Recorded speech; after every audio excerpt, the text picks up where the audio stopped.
Major news. After days on the razor's edge, Ukraine is now a nation at war. Just hours ago, Russian forces began their attack. President Vladimir Putin warning other countries that any attempt to interfere with the Russian action will lead to, quote, consequences they have never seen.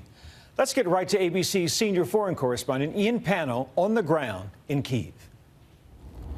Ian, thank you so much for joining us. We could hear when those explosions went off behind you there in the capital city. What's the latest there now? Yeah, that's right, Byron. I think within minutes of Vladimir Putin finishing this speech, essentially declaring war on Ukraine, we heard the sound of explosions here in Kiev. First of all, 3 large, distinct explosions in the distance. It's not possible to say exactly what the targets is. There are unconfirmed reports, potentially of the airport being struck, of other sites, but we're still really waiting to find out. And then, in the last hour or so, we've heard probably about 5 or 6 other explosions. I've seen a large flash in the distance over there, again followed by a boom some minutes later, suggesting it's not inside the city, but certainly on the outskirts. And that's what people here in Kiev are waking up to this morning. And it's not just Kiev, the capital. It's a number of eastern cities like Dnipro, Kharkiv, which is closest to the Russian border, if you like, in the northeast corner of Ukraine, just over the border there. There have been Russian troops massing over the last week, and also in Odessa in the south, this crucial port city. Again, reports of explosions. Nothing yet from the Ukrainian president. But if I can read you this comes from the Ukrainian foreign minister, who, of course, has been at the UN in New York. He's also been in Washington holding meetings, saying Putin has just launched a full-scale invasion of Ukraine. Peaceful Ukrainian cities are under strikes. This is a war of aggression.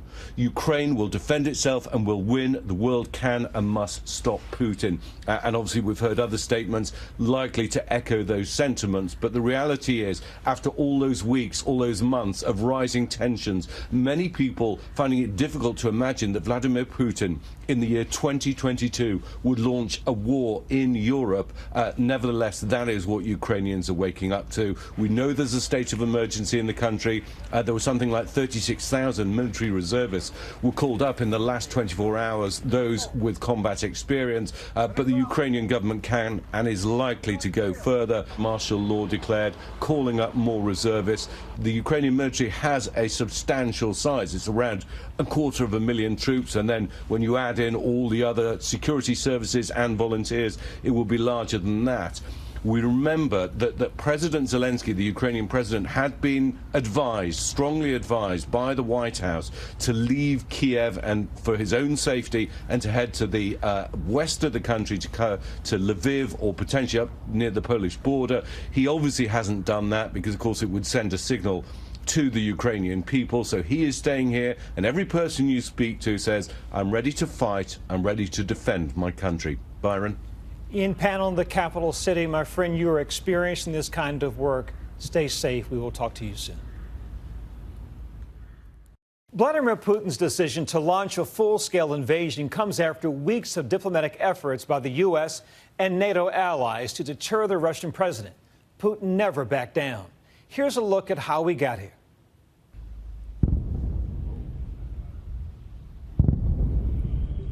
As explosions rang out in the capital city of Kyiv, Ukraine's ambassador to the UN with this stern message for Russia. There is no purgatory for war criminals. They go straight to hell, Ambassador. Until the moment Russian President Vladimir Putin took military action, the Ukrainians were pleading for peace. Earlier tonight, in a video address, Ukrainian President Zelensky saying he tried to call Putin but was met with silence. Putin's force, anything but. More than 150,000 Russian troops surrounding the country on multiple sides. For days, the U.S. and other NATO allies have taken steps to try to deter Putin from a full-scale invasion of Ukraine. Just today, President Biden announcing sanctions on the Nord Stream 2 gas pipeline and the corporations behind its construction. The move came after previously announcing sweeping economic sanctions on Russia. As Russia contemplates its next move, we have our next move prepared as well. Putin undeterred. They are ready to go right now. It won't be bloodless. There will be suffering. There will be sacrifice. Ukraine seeming to know how imminent full-scale invasion could be, declaring a state of emergency and President Zelensky activating members of the military reserve. You need the uniform, jacket. Dmytro Bulatov is one of those joining the fight. My colleague Ian Panho spoke with him as he prepared to report for duty. In morning, I wake up and call to the military office and said, okay, I'm ready. Tomorrow I will be in army. His wife anxious about his deployment, but Dmytro's sense of duty stands resolute. This is a big moment for Ukraine. Yes, this most important and historical moment. That's why we Ukrainians are ready to war. From our independence, for our families, for our future. To get further context and perspective, here's ABC's chief global affairs correspondent, Martha Raddatz, in western Ukraine.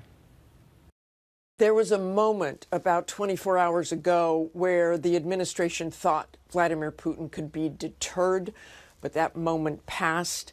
The administration has been predicting this invasion for weeks and laid out all the intelligence. They said they hoped they were wrong, but they are clearly right. Tonight, the invasion started exactly as the way they predicted, with cyber attacks, with electronic warfare, and then we saw those blasts around Kyiv. But several hours before this attack began, I got a message from a senior Pentagon official who said, "You are likely in the last few hours of peace on the European continent for a long time to come," adding, "Be careful." A very sobering message, but captures exactly what we are facing here in Ukraine, on the European continent, the most dangerous time, as they've said over and over at the Pentagon, since World War II. I am told by a senior U.S. official that Vladimir Putin is increasingly erratic, but he could not be deterred, that several of his senior aides were concerned about what he was doing, but he would not hear it. So this is something we are going to be watching day after day, but something that could be here, could last months and months and months. Our thanks to Martha. What happens next, and what is America's role? Joining me now, former Deputy Assistant Secretary of State and retired Marine Corps Colonel Steve Ganyard, and Elizabeth Newman, a former Homeland Security official. So, Steve, I'll start with you, if I may. Explosions have been heard in eastern Ukraine, but also outside of Kyiv. Is this the worst-case scenario? We'll have to wait till the sun comes up, Byron. We're hearing all sorts of reports from around the country, different cities being hit.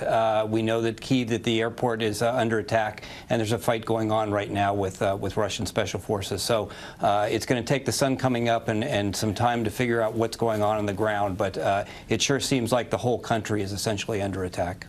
Elizabeth, bringing you into the conversation, several Ukrainian government and bank websites fell victim to cyber attacks today, likely launched by Russia. What's the greater goal for Russia, to disrupt the country or instill fear?